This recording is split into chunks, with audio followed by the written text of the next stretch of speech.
அண்மையில் வங்கித் துறையில் இதுவரை இல்லாத மிகப்பெரிய தகவல் திருட்டு மூலம் சுமார் 32 லட்சம் வாடிக்கையாளர்களின் கணக்கு விவரங்கள் களவாடப்பட்டதாக தகவல் வெளியாகியுள்ளது. பலரது கணக்குகளில் இருந்து பல லட்சம் ரூபாய் பணம் அவர்கள் அனுமதியின்றியே களவாடப்பட்டுள்ளது. இதைத் தொடர்ந்து ICICI, HDFC, ஆக்சிஸ் வங்கி, எஸ் வங்கி போன்ற தனியார் வங்கிகளும் பாரத ஸ்டேட் வங்கி போன்ற பொதுத்துறை வங்கிகளும் தங்கள் வாடிக்கையாளர்களின் ரகசிய குறியீட்டு பின் எண்ணை மாற்றும்படி கோரி வருகின்றன. 6 வாரங்களுக்கு முன்பே இப்பிரச்சனை வெடித்த போதும் வங்கிகள் ஏன் அப்போதே வாடிக்கையாளர்களை எச்சரிக்கவில்லை என்ற கேள்வி எழுந்துள்ளது.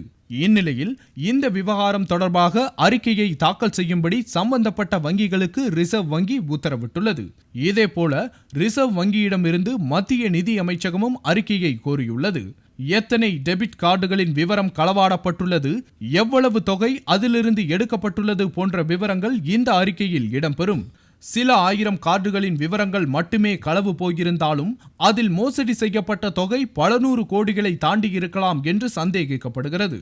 இதுவரை 1 கோடியே 30 லட்சம் ரூபாய் வரை மோசடி நடைபெற்றிருப்பதாக பல்வேறு வங்கிகளின் அறிவிப்புகளில் இருந்து புலனாகிறது.